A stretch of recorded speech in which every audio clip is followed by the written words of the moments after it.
Hi, good morning, everyone.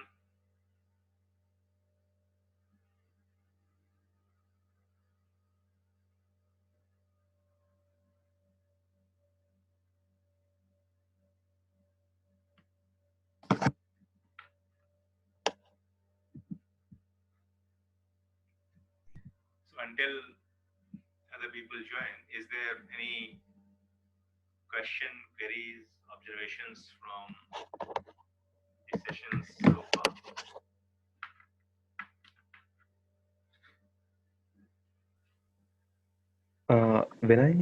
This is Hemant. Yeah, Hemant. I have sent you a screenshot regarding slicing. Yesterday, one sentence like India is a beautiful country, and it got like printed in different way, like I once and then separately. I sent you the screenshot for reference. Could you explain once? You give me, send me through mail. No, no, on WhatsApp I have sent you. Okay, just Sure.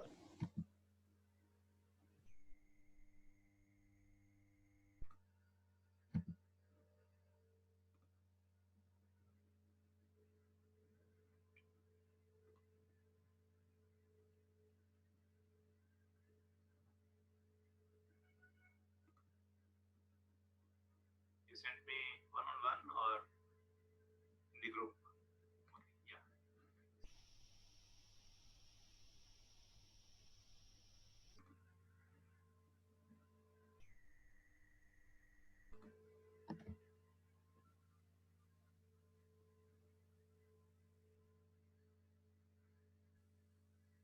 Yeah, this.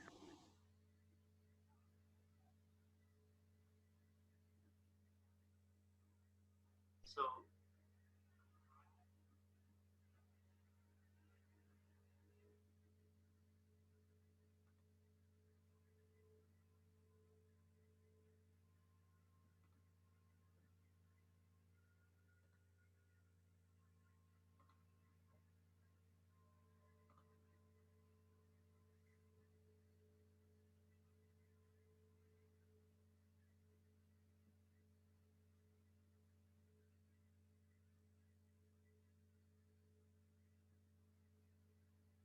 yeah, so what's the query here? Query is like why it got printed like I once BAA, I in India again, and Your voice has become very feeble. okay, one moment. The output you can see now, right? Like Yes. I once, DIA once, and Yeah. India. So it got sliced in a different way. So I can't understand why it got sliced. Even we put uh, Okay, one. so you want me to explain this again, or you got some other output at your end? No, no. Oh, explain this one again if possible. Sure, sure. That explains it. Sure, sure. Thank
you see here, the string is India is a beautiful country.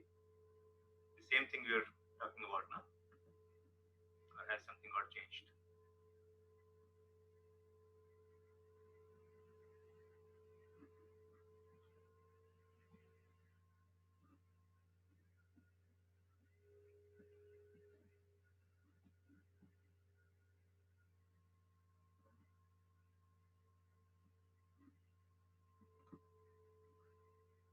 Hello. Yeah, that was only. So if you see here, the first one is print my list 0. This Okay. part we're talking about, it means that show me the element at the index 0. Okay. Is that the first one? Okay. So that is I. That is what we are seeing here. Okay. Now the last one is 8. Okay. So it also should be showing the element at the place 8. Okay. So that 8 is not being shown here because that's actually a space. If you see a 0, Okay. then 0, 1, 2, 3, 4, that becomes India. Then fifth is a space. Okay. Then is 6, 7, and after that there is a space. Okay. So after that is a blank because space is being shown here. So if I make it 9, I should be expecting a. See here? Okay. Got it. Now if you see here, the next one slice is starting with 2 up to 5. So when we are slicing a vector or when we are slicing a list, then the first one is inclusive, the last one is exclusive. So we'll start with the index 2, that is I is 0, N is 1, D is 2. So it starts with D, and then 3 is I, and fourth is A, and fifth is exclusive. So even though it's a space, so let's try out 2 to 4.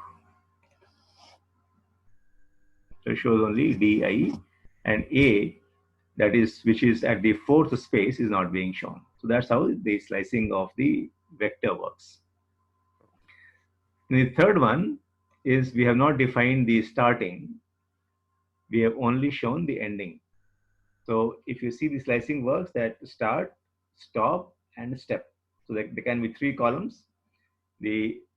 So step we are not defining, start we are not defining. So if we are not defining this step, it will be taken as step of 1. So starting until the 6th one. So the first 5 would be shown here. Then in the next one, we are saying start at 3, and since the end is not defined, it will show until the end. So I is 0, N is 1, D is 2, and then I is 3. So it will show starting at I until the end, which is being shown here, this one. Then we are showing start at 2, end at 14, and show at a step of 2. It means that don't show me everything, show me at a step of 2. So it is starting at D, then it is skipping I, it is showing A, then it is skipping the space, it is showing I, it is skipping S, there is a space, then it is skipping A, again there is a space, then it is skipping B, it is showing E, so it is showing skipping 1. If I make it here skip 3, it will skip 2 of them and show every third one. So if you see here, it is showing only D and B. Now, if you are saying starting from 14th to 10th, it means that it's now going into reverse order, and then show every second one in the reverse order. That is what that U and E is showing. Now, this one, since if we put a minus sign, it will show me in reverse order, and we have not given the start, we have not given the end. It actually reverses the entire sequence. So if you see here, this one is the complete reversal of the entire sentence here. So it starts with Y and then goes back and ends in I. Okay. And then if you see the last one, it is showing that the start with the second one, and the step is here -2. It is showing here India is a beautiful country. So yeah. So it is, yeah. So here what we have is start and we have the end.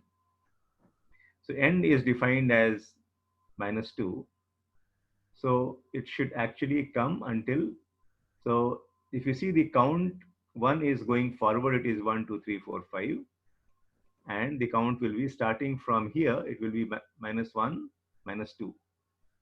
So it will show until the -2. So it is showing only until the country. So it is saying that it starts with the second and end with the last but one, I mean, last but two, Okay. Yes. the last one. Okay. Thank you. Thank Is that clear? you. Clear. Yeah. Thank you. So has everyone joined?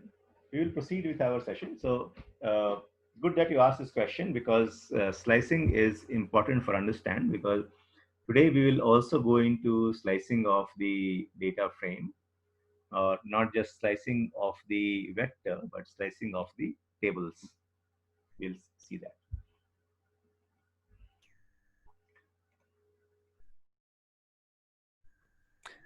Please repeat last one only. Yeah, sure.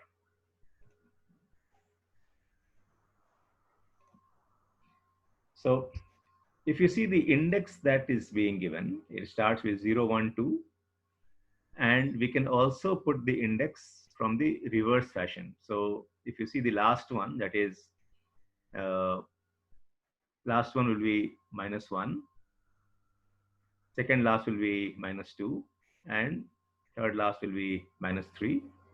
So the index can be seen from the reverse fashion, or index can be written in the forward fashion. So if you put a minus, it takes from the reverse. So it says that start at 2 and end at -2. So that's where it is ending at T. Got me? That means here also they count 0, 1, 2 like this, no? -2 R Y R T 0, 1, 2. Yeah, so 0 would not be having a sign. So I think it will, just let me see, it should not. Yeah, so 0 is, so 0 start and 0 end, it will not be able to differentiate. And that's why when we are counting the reverse one, we should start with -1. Okay, -1. Yeah. If you see -1, then it shows until R. Okay. Because 0 would not have a sign, so the system would not be able to differentiate whether it is starting 0 or the ending 0. Okay. So the forward count will start with 0, the backward count will start with -1. Okay. If we want to print Y also, then don't want to give it this -1. Yeah, we can just leave it here. So starting with 2 and then until the end. Okay, thank you. So we had discussed the slicing, that was the last one. And let me see if length was a simple one. What is the length of my list? So it shows the length of the entire string, or for that matter, length of the number of elements. So let me distinguish the two by giving different names so that we can use it. Okay, I will change everything here.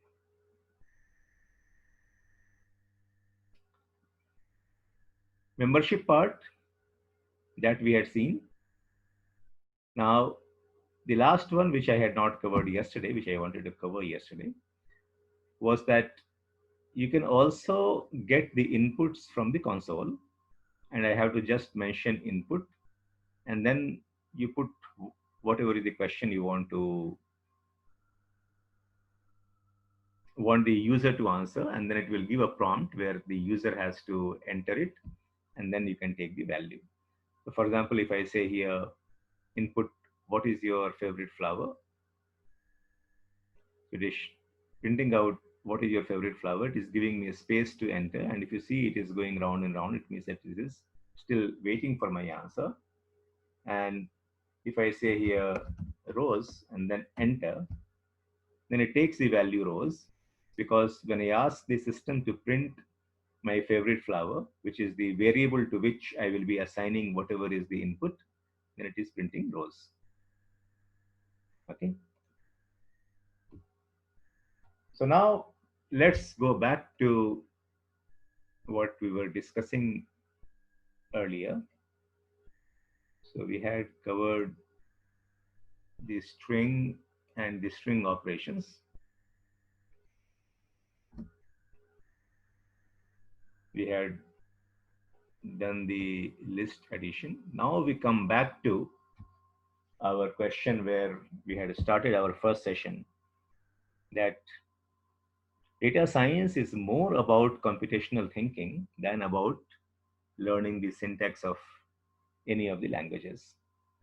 Because as you saw very briefly in the two sessions, that we don't really need to remember all the syntax. As we type out the syntax, the system itself prompts us what are the different options, what are the different parameters required. It remembers the names of the variables. So things have been made simple. And we also saw that how Python, because of its own simplicity, it has become so popular over the past decade or so. And in 2019, it became the #1 language, or the most widely used language. When we say a computer language or a programming language, why do we say language? Because we are trying to communicate with our system, we are trying to communicate with our machine, and we are trying to pass some instruction to it, and we are asking it to perform those actions. So as we communicate with another human being in a language, similarly we communicate with the computers in different languages. And Python is one of the very simple languages to learn. Even in the human languages, people say that learning Chinese is more difficult than learning, say, French. Similarly here, learning Python is much simpler compared to learning any other language. But the language is for communication. It cannot replace our thinking. So if our thinking is clear, then we can communicate that idea much clearly to the machine also, through whatever language we use. And that's where we come back to the question of the computational thinking. And we were trying to apply this thinking to the backpack problem, where a thief has entered, he has certain limitation on the weight that he can carry.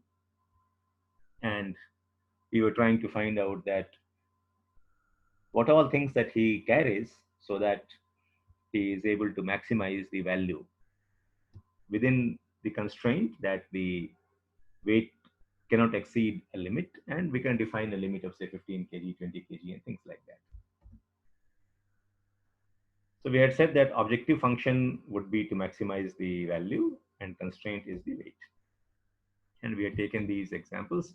So today we'll proceed with that example further and see that how do we represent the problem in a manner that the machine is able to understand that very clearly, and then what all instruction do we give to the machine in our chosen language of Python, so that it is able to give us the results what we want. So computational thinking we had talked about, but what does it comprise? I mean, if we see in concrete terms, what does computational thinking involve? And when we say computational thinking, again, we are saying that what are the important areas that we need to understand so that we are able to communicate with the machines much better. And the first thing is the abstraction. When we say abstraction, it means that we should be able to represent our ideas in a manner that the computer will be able to understand, and we should be able to represent the idea in a manner that if you want to reuse that concept, if you want to reuse the computation, then we are able to perform that. Then we need to understand the different data structures, because that is what we will be working with. Ultimately, we are wanting to analyze certain data set. It may be small, it may be big. So we are starting with a very small problem, and then gradually we will start handling a very large data set also during our exercises. These data structures are of different types. We have dealt with list until now. List is nothing but a vector where we have a series of, or we have a group of numbers, but it's a one-dimensional thing. Then we'll also deal with table today, which is a two-dimensional thing. And then we have, as we have discussed, that tensor would be a table structure, or it would be a data structure which has more than two dimensions. Then we start calling that tensor. So typically, although the Python or pandas or different libraries that we deal with, they can handle with all these different dimensions. It can deal with a list, it can deal with a table, it can deal with a tensor. It means that, but the most easy ones or the most easy libraries to work with are different when we deal with these list or table or tensor. And that will be one of the key things to learn, that which are the libraries do I pick up for handling what kind of data. And that is what also will be a part of our learning process, that if we have to handle the list or the vectors or a one dimensional data, then it's actually very easy to handle with the Python basic functions and the NumPy libraries. So at many places, we will be calling NumPy. We will be just using the basic Python. It does not mean that we cannot handle tables with NumPy. We will be able to handle tables also, but actually pandas is very easy to work with when it comes to handling the two-dimensional tables, which in terms of pandas, it's called a data frame.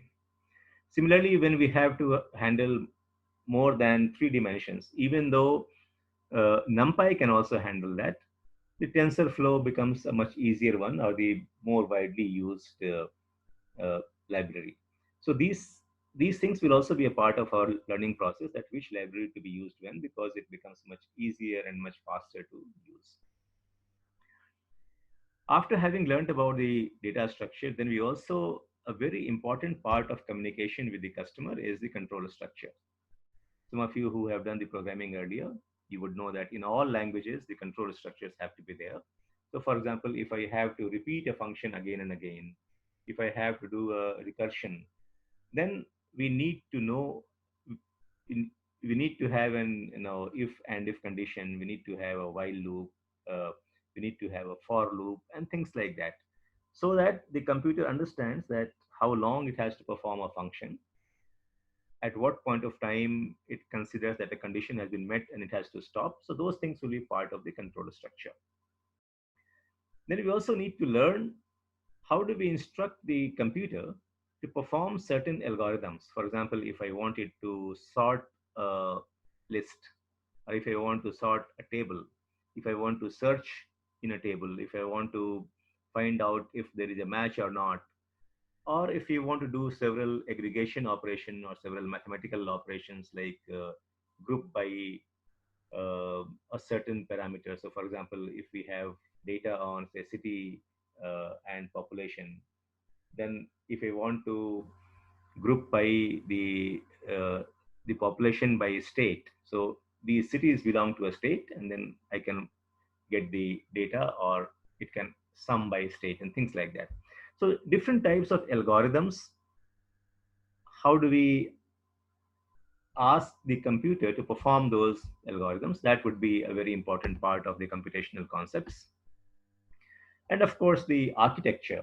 We will see that the architecture becomes very important, because as we start doing more complex operations, then just a single command or a single cell would not be able to do. We'll go into the machine learning and deep learning, and at that point of time, the architecture of our deep learning framework will become very important. And some of these things we will handle as we go into the machine learning. So the concepts that we need to be very clear about, with which we will be able to do a much better job of data science, and not just, so that will distinguish you from a plain and simple programmer. So a programmer knows the language much better, but as a data scientist, you need to bring in the computational concepts into the problem solving. And some of these are not, this is not an exhaustive list that we're talking about, but these are the building blocks of the computational concept that you should be able to abstract a problem. And today we will try to abstract the problem with the backpack problem, and then you will get a fair understanding of how abstraction is done. I mean, you would have solved a lot many problems. Some of these would be repetition, but we are just trying to put that into a framework. And you should be able to handle different types of data structures, which in terms of complexity, it will move from the list to table to tensor, trees, graphs, network, and so on. Then we should master the controller structures. We should master different types of algorithms. And then gradually we will work with architecture when we go into machine learning. So let's reformulate our problem of the backpack problem. So the question was that which are the items that the thief should carry so that he is carrying out the largest value from the house. So how do we solve this problem? One of the simplest approaches could be that let's find out in how many different ways he can select things. So for example, if we go back here, all of these, there is a certain amount which is available in the house. Then we said that, okay, if there are 5 gold bars, he can either take out 1, or he can take out 2, or he can take out 3, or he can take out 4, or all the 5. And we see that what would be the weight and what would be the value. If the weight is more than 20, then we discard those options. And then for all the remaining items, which is meeting the constraint, we'll compute the value, and then we'll see which one has the maximum value. So if there is a 4 units of gold, and if there is a 5 units of silver, then we'll start working with different combination. You can either take 1 silver, 1 gold, 2 silver, 1 gold, 2 silver, 2 gold, and all the combinations we'll find out. And then we'll find the weight of all those combinations. We'll find out the value of all those combinations. If the weight is 20, we exclude all those combinations, and we will see that which one has the highest value among those combinations where the weight is less than, say, 20 kg. So that would be the very simple way of computing it. So the approach one is called the applying the brute force of computation. So it means that we can find out all possible combinations, reject those where the weight is more than 20 kg, find the value of all qualifying sets. It means that where the weight is less than 20, and then go for the highest value. So that should be the simple one. But it suffers from what we call as the risk of the combinatorial explosion, and I'll explain to you what is that. Let's go into our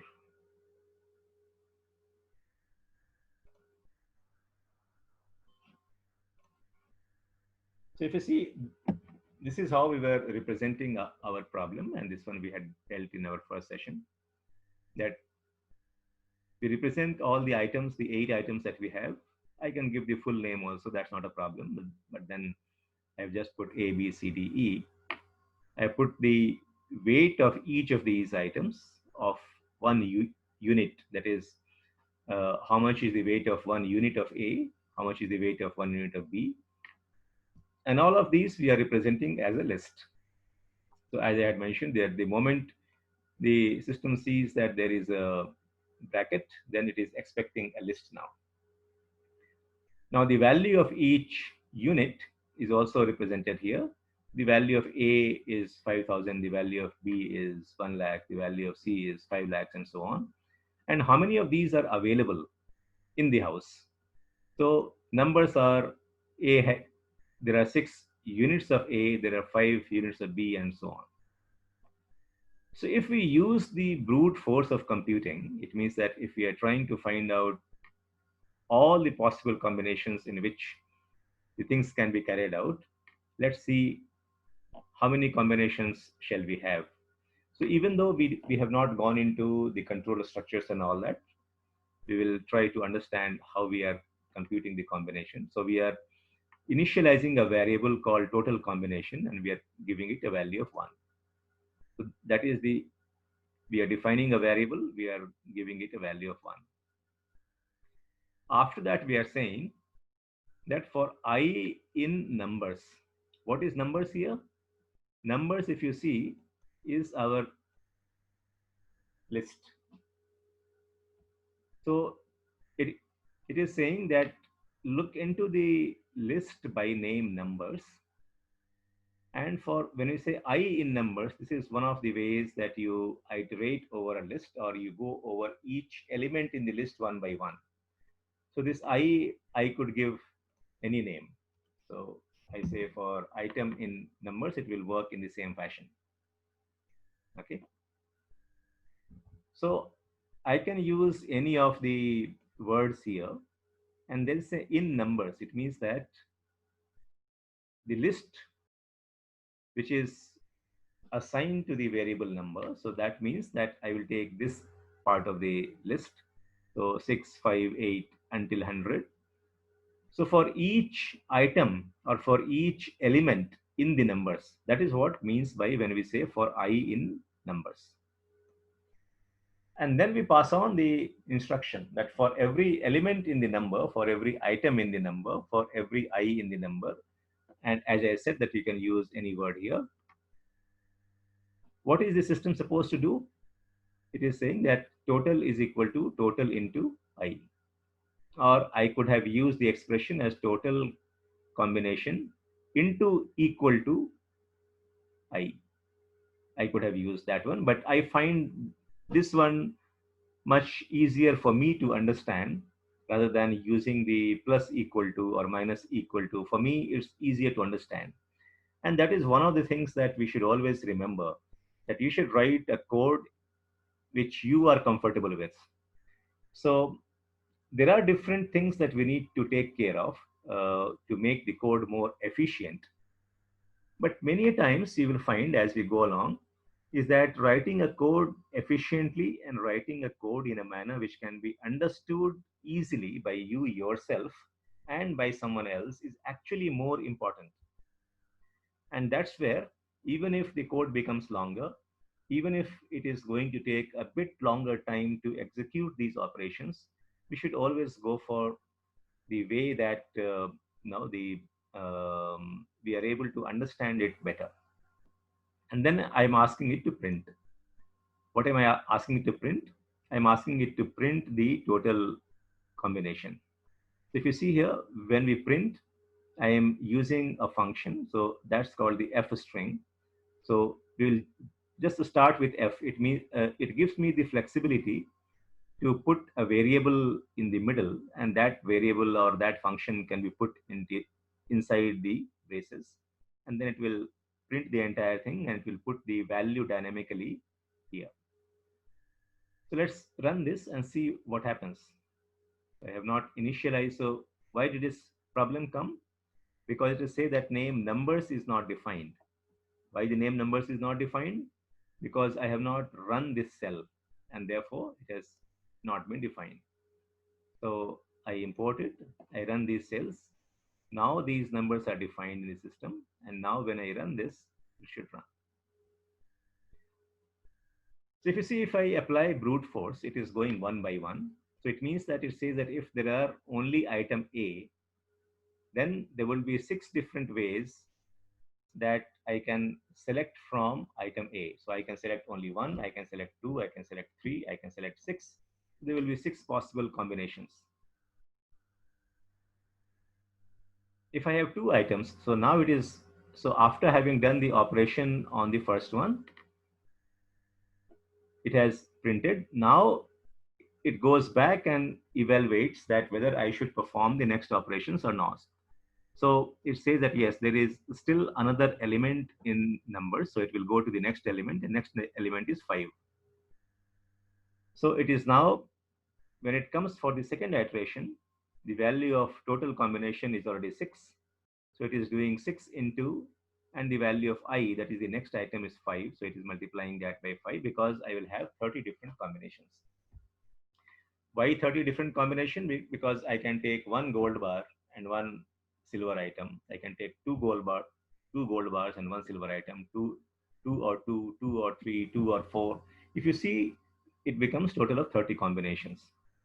And therefore, by the time we reach the end, we see that we may have to evaluate 288 million combinations. The system will still do it. The system will still do it very fast. But this is, as data scientists, now we need to find out a way that rather than applying the brute force, can we really use certain techniques where we will be able to arrive at the solution much faster? That is what the computational thinking is all about. So even though in many cases we will be able to solve the problems much faster, but this problem becomes complicated. Suppose we are working with a warehousing problem, and these numbers are not 6, 5, 8, and things like that. The numbers are all in thousands. So you can imagine how large these numbers would be. And even for a computer, it becomes, almost impossible to compute all the combinations. And that's where we will learn different types of tricks that we don't have to use the brute force. How do we really do the computations? And in data science, you will see that in many cases, we will not go for the exact value. We will go for the approximate value. And those are the things we learn in the machine learning part, that when we have to make the prediction, how we will be living with the concept of approximate value than doing the exact computation, because in many times doing all the computations just becomes impossible. So let's see. Yeah. Just before we move forward, in the brute force, the place where we are passing the variable, not very clear there. The print f, and I didn't understand what is the d in the variable. Okay, sure. So when we come to the command print, where this parenthesis starts, it means that we are asking it to print something which is inside the parenthesis. Okay. Now, the same thing I could have written like this, which we have used earlier. I could have written print total of, and then I could have given a comma. This means that it will now concatenate all the data which we are providing it within the parenthesis. I could have said total combination. Then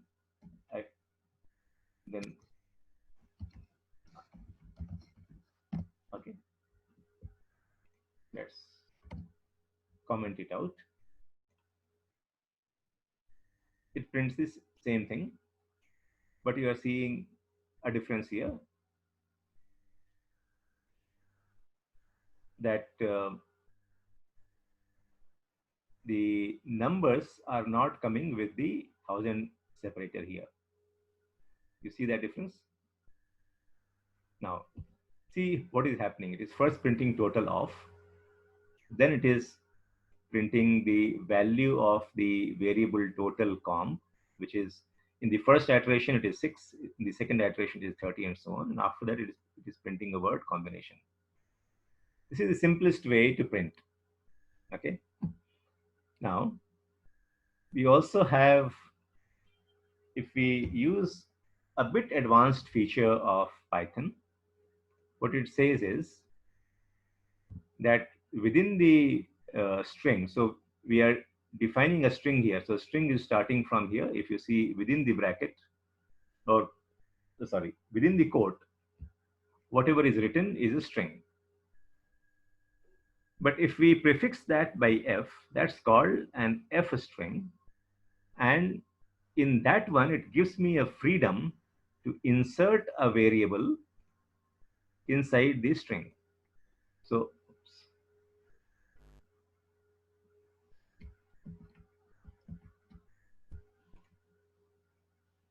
I did Control Z and it comes back here.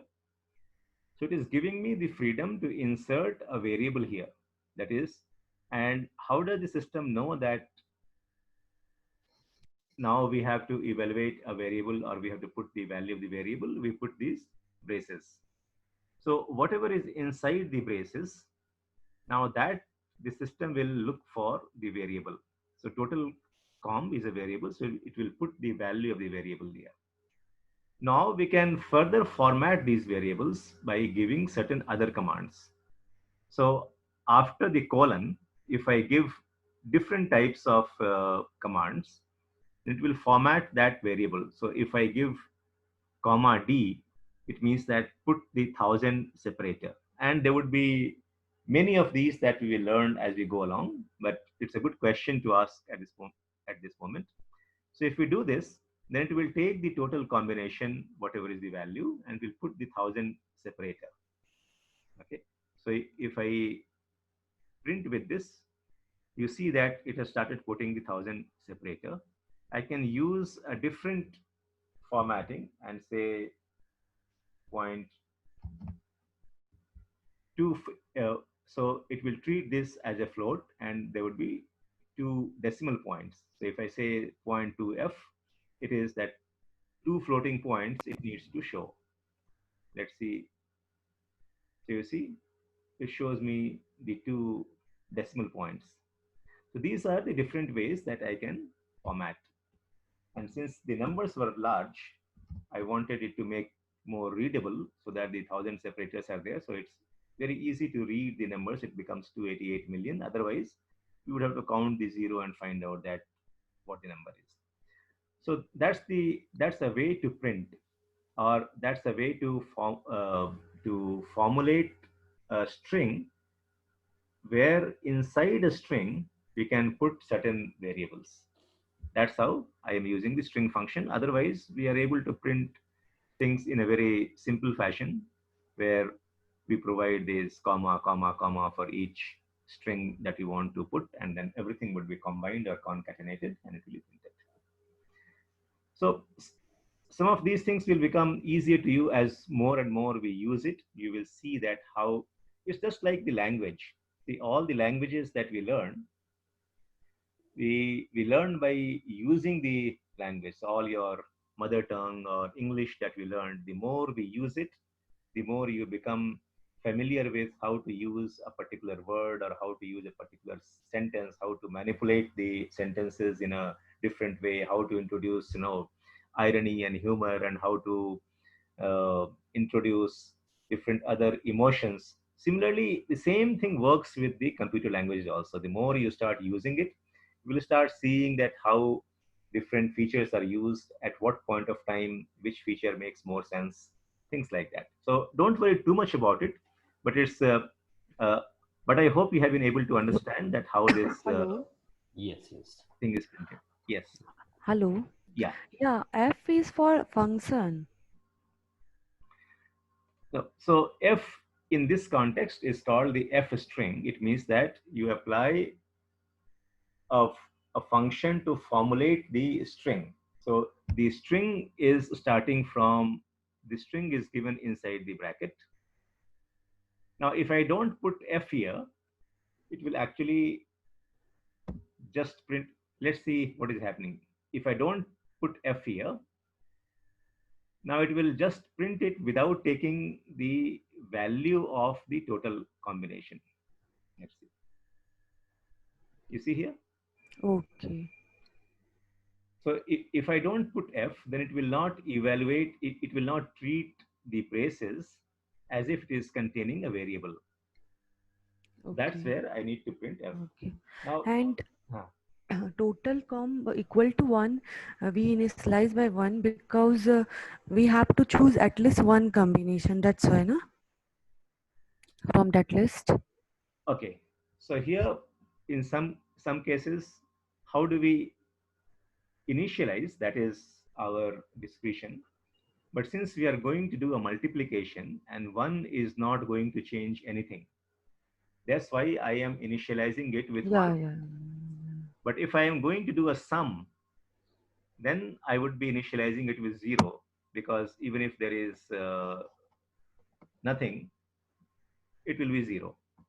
But since inside the for loop, I am doing only multiplication, that's why I am initializing it with 1.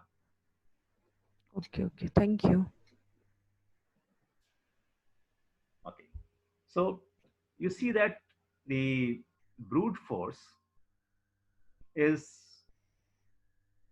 giving me the result. It can give me the result, but very fast, depending upon the numbers that you have, it becomes almost impossible even for a supercomputer to compute that.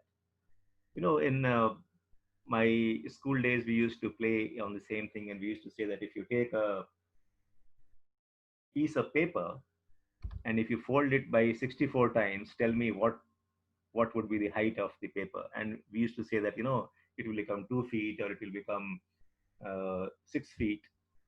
But actually, if you take a paper and try to fold it, obviously you will not be able to physically fold it, but you can do the computation.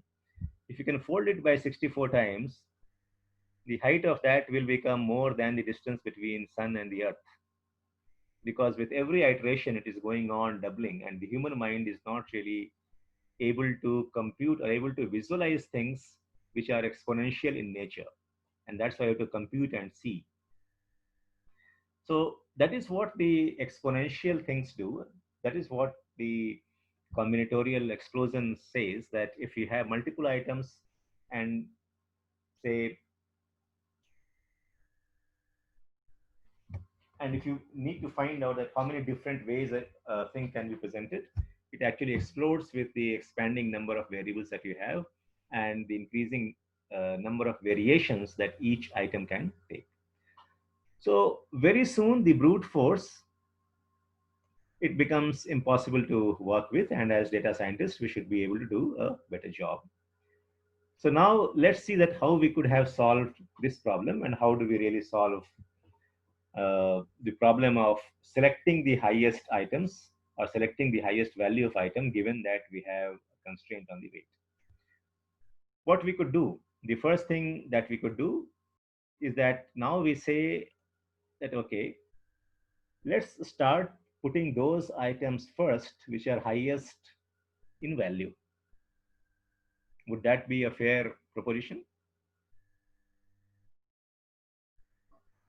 And then if I still have this space, then I'll put something else which is the second highest in the value.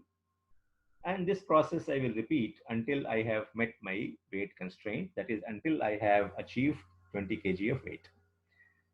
So that is the problem formulation we do. That is what the abstraction part of it. And then it does not matter whether I have 8 items or whether I have 10 items, and then it does not matter whether I have 6 items of A or 5 items of A. Now this logic will work on any of the combinations that we have, or any of the number of items. Does not matter what is the weight, does not matter what is the value, does not matter how many of these items are available. We are now trying to solve this problem with one degree of abstraction, and we are saying that, okay, the first thing that we want to do is get items arranged in order of highest value per unit of weight, because I can carry only so much. So I am not even going with the highest value per item. I am going with the highest value per unit of weight. It means that gold, say per gram, would be more costly than silver. So maybe the suppose here in the problem that we are trying to solve here, I don't have the gold bar of 1 kg, but I have, say, gold biscuits of 10 grams. And I have the silver utensils, which might be of, say, 3 kg or something like that. Or I have the gold coins and not really even gold bars, which is only 10 grams. But each silver item might be of 1 kg or 5 kg also. So the value of a single item of silver could be actually higher than the value of the single item of gold. But then what we are concerned with is the value per unit of weight, and there the gold will score higher. Even if the gold is available in the form of coins, I should be putting the coins first and not the items of the silver. And that's where we are saying that we should be computing the weight, the value per unit of weight. If we have computed that, then the process would be that, okay, I see which one is the highest, which one is carrying the highest value, select those things and start putting into my bag. That is the second process. And then either I run out of space in the bag, that is I exceed 20 kg, or I run out of the item. So if I have, say, only 3 kgs of gold, then I run out of gold because I still have 17 kg of space available. Or if I have, say, 30 kg of gold, then I run out of space because I can take only 20 kg. So it means that I keep on filling until I either run out of space or I run out of items. And I repeat that process. So if I run out of the first item, then I go to the second item and then I start filling. And that's how I will ensure that I have been able to put the items with highest value. This process is the abstraction process. Now, once I have done the abstraction, the beauty is that this problem will not solve, this abstraction is going to solve this problem where I have 8 items and different other attributes of each item. Now I will be able to apply that on any kind of problem. So even though we have not learned the different steps in Python, as I said, that more important thing is to understand how we work with a language, and that language we will learn gradually. And I am doing that deliberately. As you would see that I could have gone the first 5 sessions only on showing you how the different syntax in Python works, different elements of Python. But I am not doing that on a purpose because in my previous experience, especially when we are working with people like you who have some experience, then it becomes easy, you grab the things faster if we work with the problem and the language both simultaneously. Okay, so let's see. We have, all of us have worked with Excel, and therefore we will directly go into working with the pandas data frame, which works exactly like Excel. Okay, so without even introducing you to the different types of concepts, I feel comfortable that we will be able to work with the problem because data frame works exactly like Excel. But the first question would be that how do we create a data frame? Okay, so when you open an Excel, there is already an inbuilt data frame with all the blank values. So you will have certain columns, you will have certain rows. At the moment you open an Excel, a new Excel, it shows you that data frame is already there and it has the predefined size of that data frame because it gives you n number of columns, it gives you the access to n number of rows. So it's a predefined data frame with all blank values. That's what Excel is.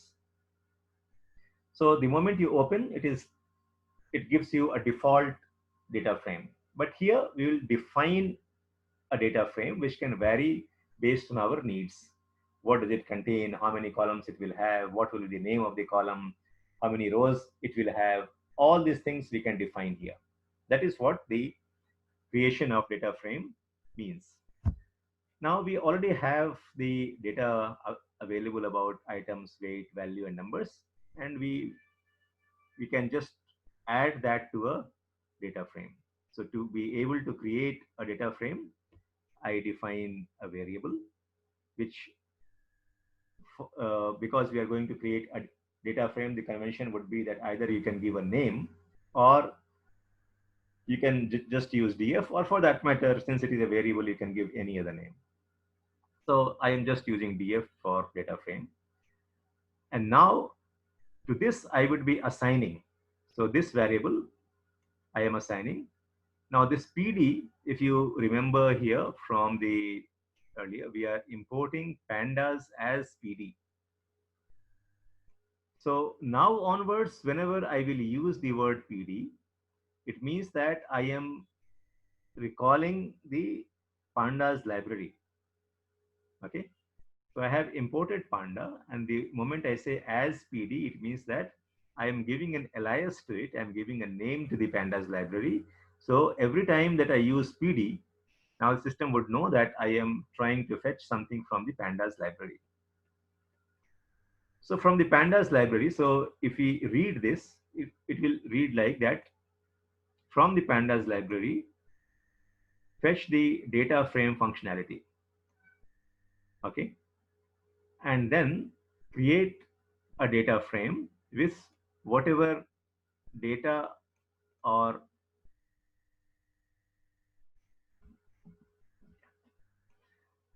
so it's saying that call the pandas library.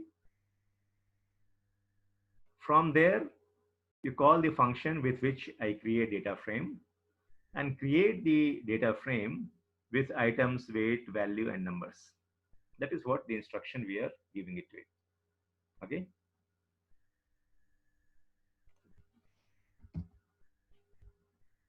And then I am saying that show me what is the value of df. That is the data frame. Okay. So far you are clear. So this language we are reading, like, I will go through that once again. Call the pandas library. And what are the different functions available, that we will gradually learn. But when we call a data frame function, and you are seeing the good part of it, that moment I bring my cursor there, it is showing me the complete description of what all could be entered inside the creation of data frame process. So I'm saying that now I want to create a data frame, and therefore I am calling a data frame function. Then the next question would be that, okay, I am going to create the data frame, but what would be inside the frame? It means that I'm going to create, say, a two-dimensional table. That's what the data frame is all about. I'm going to create a two-dimensional table. The moment we visualize a two-dimensional table, we need to ask the question that what would be the column and what would be the rows. So I'm saying that create the data frame with the earlier lists that we had already created. Okay, so items is a list, weight is a list, value is a list, and number is a list. So combine these four lists and create my two-dimensional table, or create my data frame. So when I run this, you see, now this one is my first table, which has A, B, C, D, E. You see here, that is the items table, A, B, C, D, E, F. Then it puts the values of the weight. That is my weight here. The third one, I put value. The fourth one, I put number. If I change the order, it will also change the order here. So suppose if I give it in this order as value and then weight,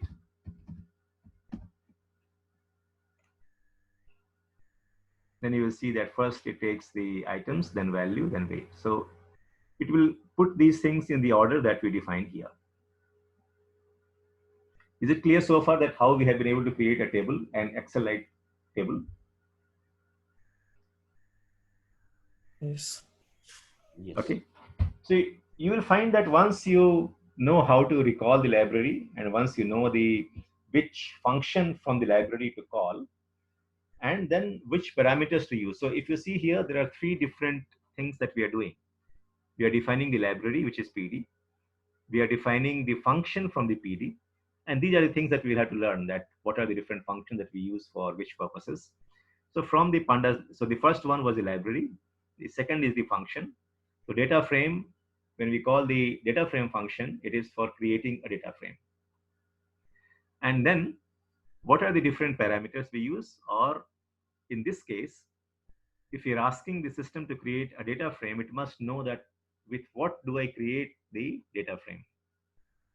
And we say that you create this data frame with the earlier list that we had created, which is item, value, weight, and numbers. So now I have got an Excel-like thing, and that's what in Pandas, it becomes very easy to work with this because we have all of us have worked with Excels earlier. Of course, the commands would be, or the syntax to manipulate the data would be somewhat different. So having seen now that my data frame is there, where I have put all the values with which we would be doing computation. Now, either we can leave it like that, or there is a function which we should be uh, getting exposed to now, because that will be very extensively used in the machine learning, which is the transpose function, which also you have in Excel. So in Excel also you have the transpose command, and that transpose command is just .t. So now that df has become, so after this, df has become a data frame object. We created a data frame with item, weight, value, and numbers, and we assigned that to df. So now df is an object of the type data frame. So df has become an object, and therefore certain functions now I can call on this object directly. So df.t means I am saying transpose the data frame. To transpose, you know that the columns will become the rows and rows will become the columns. So just by typing df.t, and then I say that show me what is df now, and you see that it gets transposed. So I am transposing it because it becomes easier for us to operate. So for example, we want to compute what is the value per unit of weight, and I will take that as another column so that I can see the value per weight, the value per unit of weight for each item. And it becomes easier for us to actually put that as a column than as a row. We could have left it as a row also, but it becomes easier for us to add more columns than adding the rows. And also it gives a better structure, because if we have more number of items, then we would like to see that as getting added as a row. That's how we have used, mostly we have worked with Excel, and that's the sole reason I am making a transpose of it. Otherwise, we could have worked with this data frame or with this table even without transposing. If again we repeat that transpose df dot t, then it converting column, sorry, row. Yes, so let's do it now. So again, we do it df.t, or and then we print df. Okay, so we transposed it to df. Now when we read the second line, now the df is the transposed df, what we are seeing right now here. But then again we are transposing it, and then we are saying that show me df. Now you will see a surprising thing, and then we will come back to that why that happened. It did not transpose, isn't it? I mean, it did not transpose the second time. Why did it happen? It happened because we have not done the assignment, and that is the mistake that you will do very often, and that's why I am deliberately doing it and showing you that what the problem is. Now let's run it again.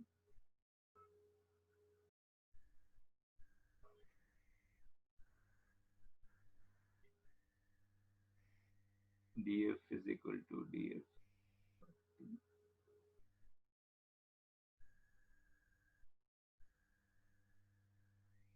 It should transpose just one. Let me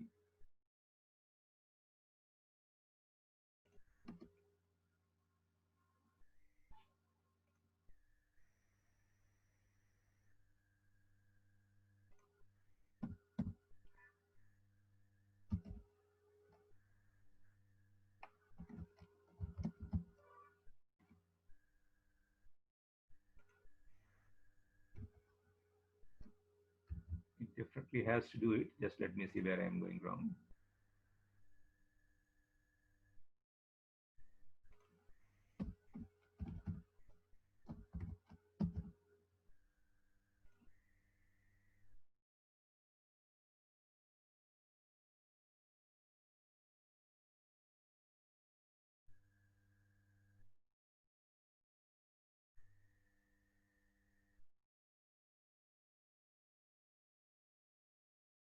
Some connectivity issue. Why it is not? Okay, yeah, it's coming now. So now you see. So the first, before we give this transpose command, this is the table, which is the DF, where all these things are, all the lists that we asked it to put into the data frame that has been added as a row. Then we are transposing it, and then we are printing the DF now. Okay, and that is the first part of it. So if you see here, this is the, I have said print DF. So it was transposed. Now I am transposing it again and putting into a variable DF trans. And then I'm asking it to print DF trans. So when it is printing DF trans, it again comes back to the original shape. It has got transposed again. So that doesn't matter. You can go on transposing any number of times. Is that fine? Yeah, thank you.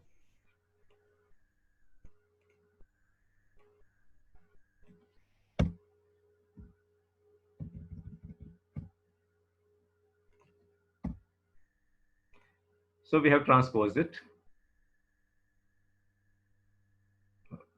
I'll just run this again. Okay.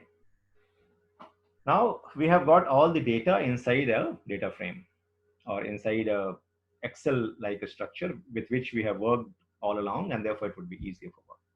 What was the next thing that we wanted to do to arrive at the solution? We wanted to find out the value per unit of weight. Now, how do we find that out?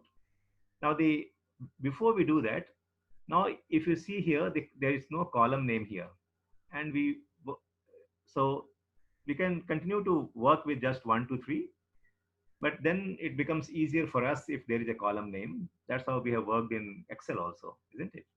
So we can put the column names here, and so we just define the columns is equal to what all names we want to give to the columns. And then we say df.columns is equal to columns. It means that we take df data frame and replace the column names with whatever I have defined columns as a variable here. Or I could actually give here any other name. Since this is a variable, I could have given as column names.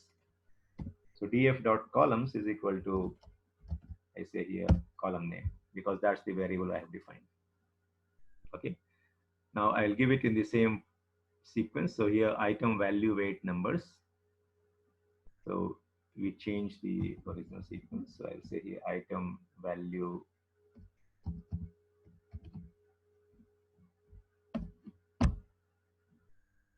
weight, and I don't have to give the same names as it was there for the list. I can give different names. So just to demonstrate that I'm not putting numbers, I'm saying here count, because I can give any name to the columns. Okay. Why df.column? Okay. So just let me see first. Yeah. You missed a quote in the value. I missed a quote. Good.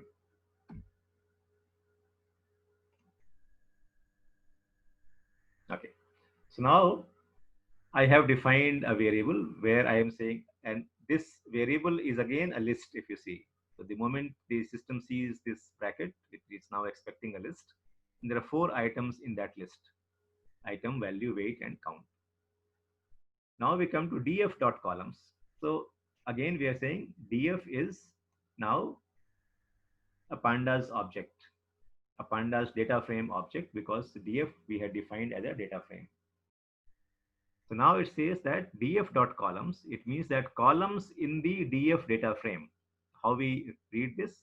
df.columns means the columns in the df data frame, assign to that the values from the list column name. So it will go to each column and assign these values. So the first column will be named as item, the second column will be named as value, third column as weight, and fourth as count. So to answer the question that why we have said df.columns, that is what the Python syntax demands, that so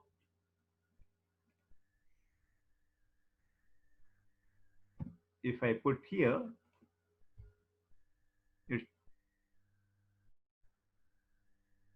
yeah, so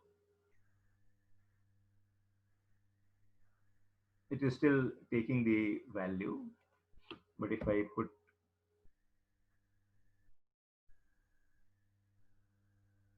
okay, I think it is carrying the value from the previous one. Just hold on.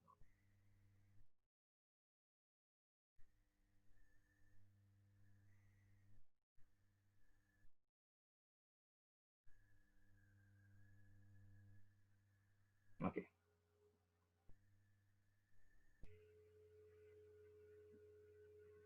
We are printing df.index. We are printing df.columns, which it actually got assigned earlier.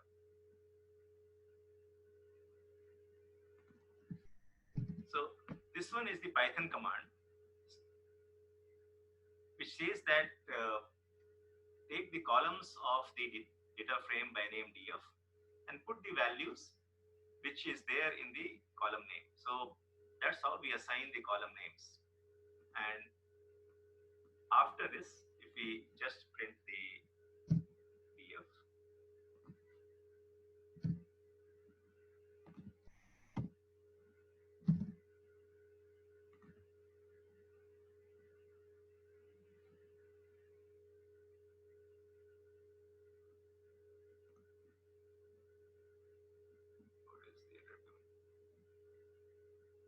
length mismatch, expected access as 8 elements. Okay. So it is saying that if you see here, many times these errors actually will teach you a lot of things. It is saying that expected access has 8 elements, new value has 4 elements. So the last that we did df, the df is actually the transposed one. So let's run that once again, and that's what the, then it should not give me a problem. So I have transposed it. It has 4 columns. And now it is coming. So as we had experienced even yesterday, that many times if you don't, if you run some command, then the value of that variable gets changed. And then you should see that what is the latest value. So if I rerun, then what's happening? That my table got created. Then I transpose that. So now my df is having this transposed value, which has 4 columns and 8 rows. Now I'm giving the 4 column names, and then it is assigning these values here. So if you see here, it is 0, 1, 2, 3. Now I have got the names here, item, value, weight, and count. So it becomes much easy for me to work with these names. Having got these names, what is that we wanted to find out? We wanted to find out the value per unit of weight. And how do we find that out? We just divide the value by the weight of a single unit. So value of 1 unit by weight of a single unit. And you will see that the commands or the syntax is actually so simple here. So I don't even have to do any iteration. I just give this part, if you see. Now I am saying the value column of, so how to read this? The value column of my table by name df. So I take the df table in which I take the value column and divide that by the weight column of the df table. and I store it. Store it means we are now assigning it to a new column, which is value by weight. Now you would be saying that the value by weight column is not there. So I now have only 4 columns: item, value, weight, and count. So that's how the pandas data frame works, that you don't really need to define a column separately and then put the values. So if you give this command, it will create a new column, and that column would be titled as, or that column name would be given as whatever name we want to give here. So I'm giving a name as value by weight, and that will contain the values which will be easier to see it. Yeah. And that will contain the value which is value by weight. So let's see that what it does.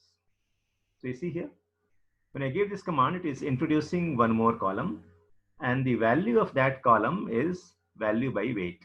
So if you see, value was 5,000, weight was 1, so it is still 5,000. Now it is 1 lakh by 0.5, so it becomes 2 lakhs. 5 lakhs by 5, that is 1 lakh, and so on and so forth. So now we have, now in my table, I have got the value I was looking for is value per unit of weight. Now, what was the next thing that we wanted to do? That take the item which is the highest value, which is getting the highest value, and we will select that first. So which one is the highest value? It is item F. But we want to go in the sequence. That is, first I want to choose the item with the highest value by weight, then the second and third. To be able to do that kind of iteration, it will be much easier for me if I sort this table in descending order, isn't it? So now I have got the value. Now I will sort. So again, sorting is one of the algorithms. So here also you will see that now what do I want to sort? I want to sort the table. So I call the, let's see this command. Here we are saying that sort by value. We can also sort by index, and there are certain other ways of sorting, but we are sorting by value. So sort the table by value. That is what we are saying here. But then we are saying sorting by value, it will have different columns. It will ask sort by what.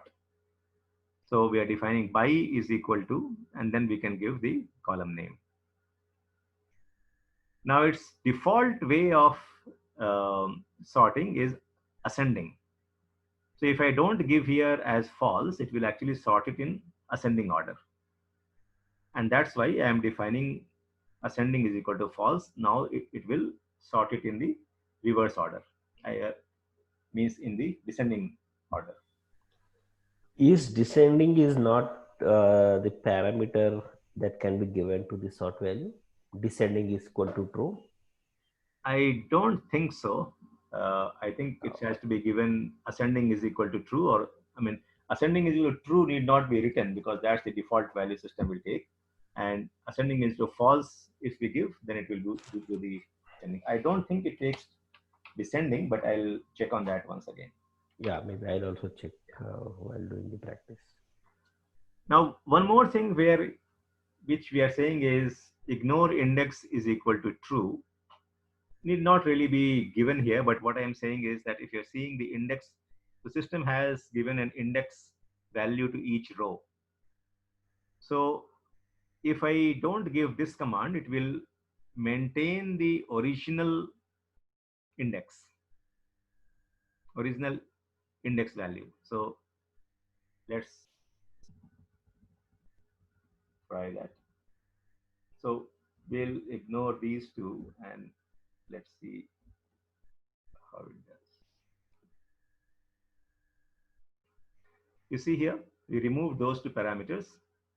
Now it has sorted in the ascending order, value by weight. But we want it to be in descending order. And that's where we'll say that, no, so it does not take actually descending. So here the parameter list is given. So it is only ascending is equal to false. So if we do this, you see that now it is sorted in the descending order. But if you see these index numbers have been retained, whatever was the original number. F is equal to 5 here, same thing has been retained. But if I want to rewrite the index, and there is a reason I want to rewrite the index, because I will be doing the iteration in a sequential fashion. I mean, we don't really need to do this, but I'm just trying to. So if I say ignore index, so if you see, it shows you that default value is false. And if I say that ignore index is equal to true, then it will actually reassign a new index number. So if you see, all the indexes have been done again, 0, 1, 2, 3, 4, 5, 6. So it's not really required in our context, but we can always do that. If you coming back to the problem, the first thing we wanted to do was to compute the value by weight, which we have done. Now we have sorted it, and I know that F should be the first item that I should put in my bag, isn't it? So ideally, I will start with F, and since the weight is only 10 grams, I will put that one first into my bag. But if you see the count, there is only one. So it means that I have filled up only 0.1 kgs, assuming that all the weights we have given here in kgs. Then I'll go to B. I have 5 items of B, and weight is 0.5. So I'll put all the 5 items, and the weight of this item will become 2.5 kg, and the total weight will become 2.6. Then I'll go to item C, and there are 8 items, and therefore I can put up to 40 kg, but I can't put all of that because I don't have the space for 40 kg. So I'll put only 3 of these. So that, no, not even 3 of these. I'll put 2 of these. So the weight of item C will become 16 kg, and my cumulative weight will become 18.6. Then I'll go to the next item, which will fill. So I still have the space for 2.4 kg, and the weight of each item of E is quarter kg. So that means I can put 4 plus 4, 8, 9 items here. And then I'll not have space for anything else. Now, visually, we can see that the next would be that how do we really ask the computer to do the same operation? Okay. And once we do that, then the system would be able to compute. But before we go there, I would like you to familiarize yourself with a few more things when we are working with the data frame. So as we had done the slicing of the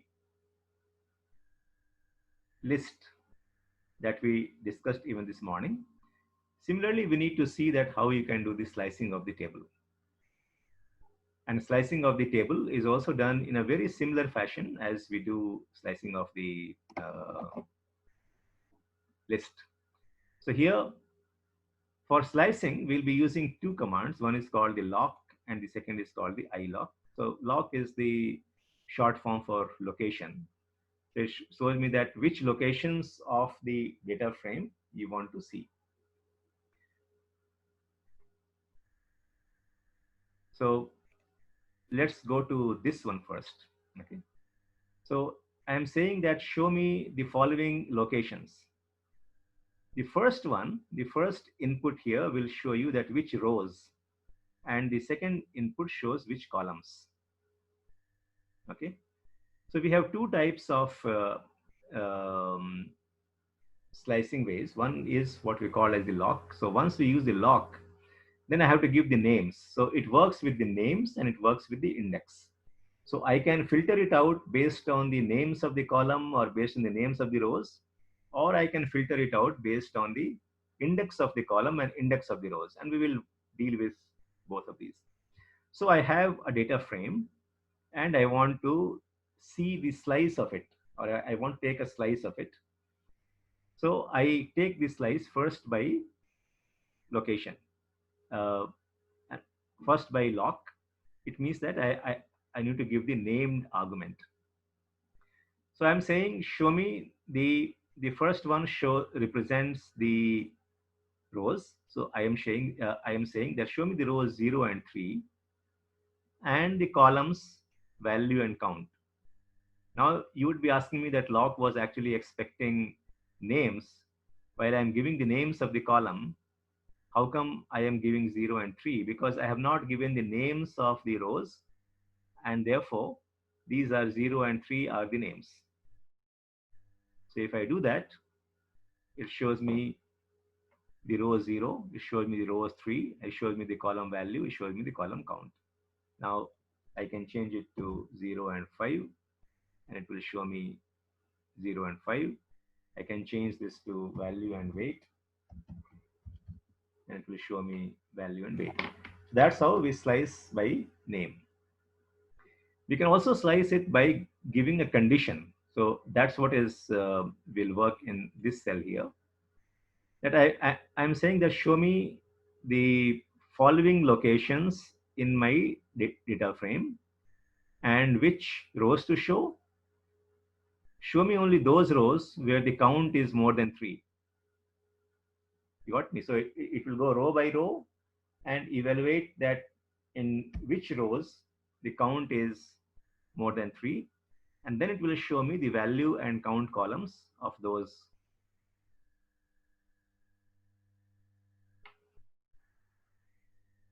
If you see, count here, only 0 has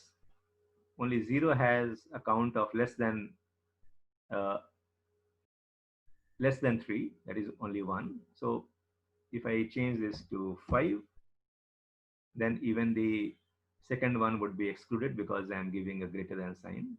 It will only show me 2, 3, 4, 5, 7. So I can filter it out by giving a condition. So here I am saying condition that wherever the count is more than 5, show me the columns value and count. So here you see I am introducing, while here I have given value comma count, it means that show me these two. Here I can say value up to count. So in the columns, it will start with value and go up to count. So it is also showing me the weight in between. You saw that? These are the different ways that you can slice the data frame or slice the table. Then now we come to the slicing using what is called as the iloc function, which is the index location. So location by index. I stands for index, loc is for location. So now can I do the slicing based on the location of the index? So if I give the iloc, then you see that in the columns earlier I was giving the name. Now I don't give the name, I just give the location and say that show me the columns from column 3 to 5. And show me the rows 1 to 3. So it is showing me the rows 1 and 2. 3 is excluded, as we have seen earlier in the slicing also, that once we use this column, then in the second one is actually, the first one is inclusive, the second one is exclusive. So 1 is included and 3 is excluded.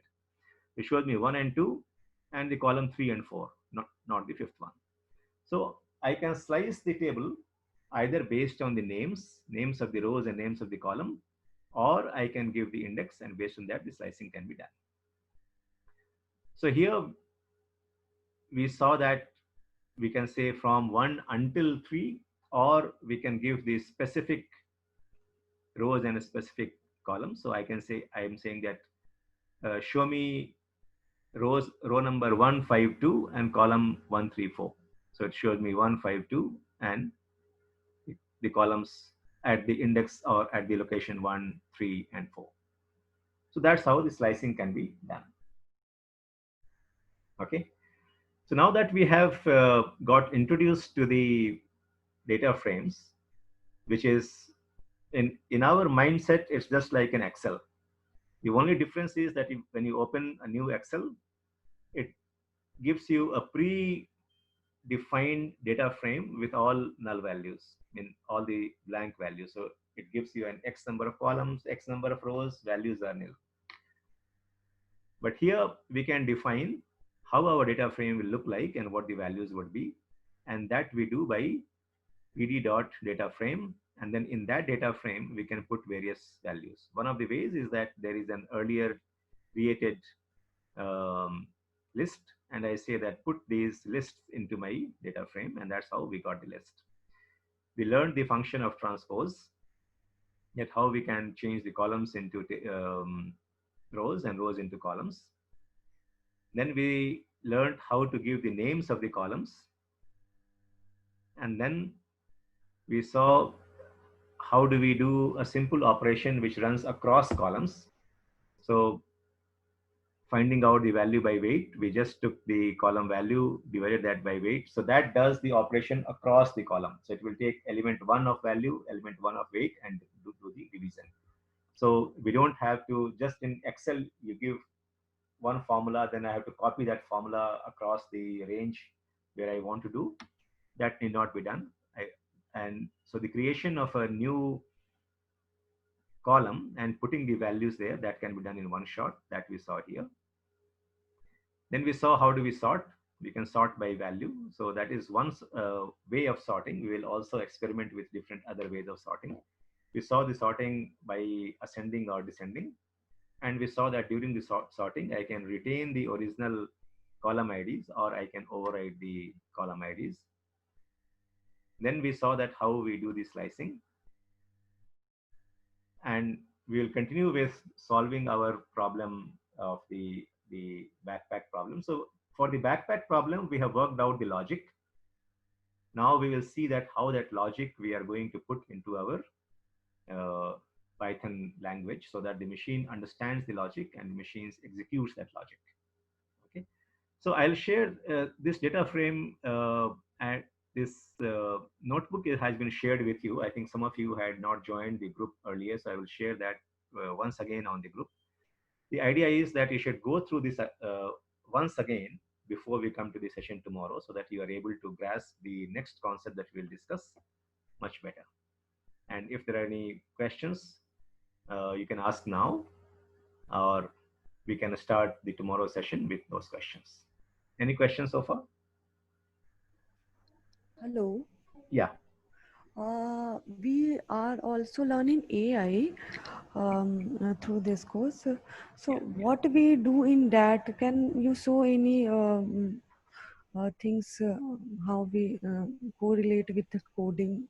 I'm not getting that. Okay. In AI, what we'll do in letter, only project, not explanation. What we will do is a real-time project is also there. Yes, yes, yes. So in the AIC, what we are now doing is just building the foundation for it. So the objective here is to make you familiar how to work with Python. Okay. So Python is the language which we'll also use for the AI and machine learning. So in the AI and machine learning, is mostly used for the predictive things that we do. So for example, if you have been given a data set of many houses in the city, and your job is to say that, okay, if there is a new house which comes up for sale, can you estimate what should be the value of that house based on the different based on the past data of the houses which has been sold in the locality or which has been sold, say, across the city over the past 5 years. So I have data of all the houses. What are the different attributes of the house? How many bedrooms they had? What was the total floor space of the house? What was the locality of the house? What is the how far they are from, say, the main road? If I have all this data available, and I also have the data about what was the selling price. Now, based on that, can you estimate the value of a house which has come up for sale now, so that I can advise my customer, he may be a buyer or he may be a seller, that what should be the ideal price for that. So it means that I am making a prediction for a new house based on the houses that has been sold in the past. So that is one type of the problem. The second would be that suppose we want to we want to use the same theory in the field of medicine, that whether a given person is suffering from diabetes or not. So, or what is the likelihood that this person would develop diabetes over the next 1 year? So, with the different medical parameters or of the people who actually developed diabetes in the past, can I say that, okay, this person is now also likely to develop diabetes? Or for that matter, we can use the AI/ML in the what we call as the natural language processing, that when you are typing things, can I predict what could be the next word? And those are the concepts which are being used, because nowadays, if you type in Gmail, it shows you that, at many places it shows that what is the next likely word that you might be typing, and it actually shows you there so that you don't really have to type. So these are the predictive things that we will do based on the data analysis. So we analyze the data and we try to make the predictions using machine learning. So there also we will be using a lot of libraries. So how to use those libraries, how to prepare the data for machine learning, those are the things you would be finding it very difficult to do if you don't have the grasp of the Python as a language, because language you need to learn to be able to communicate, for nothing else. And that's why we are going through these exercises where we are saying that how do we formulate the problems, how do we prepare data, how do we process data. These are the things which we are doing now.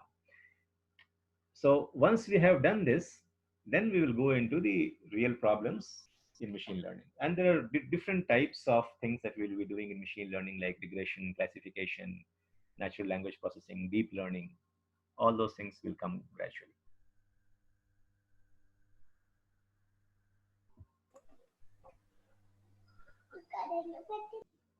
Any more questions?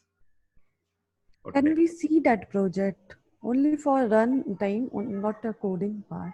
Yeah, sure. So I will show a few things tomorrow, that what are the kind of things that you would be doing. I'll show you.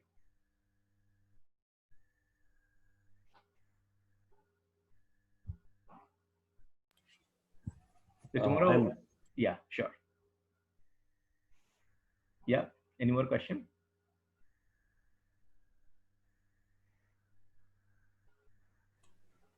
Not from me. Okay. Then tomorrow I'll start with showing you some of the things that we'll be doing under machine learning. And then we'll come back to our understanding of Python. How do we manipulate data frames? Okay. Okay. Thank you. Okay. Then see you tomorrow at 7. Thank you. Thank you.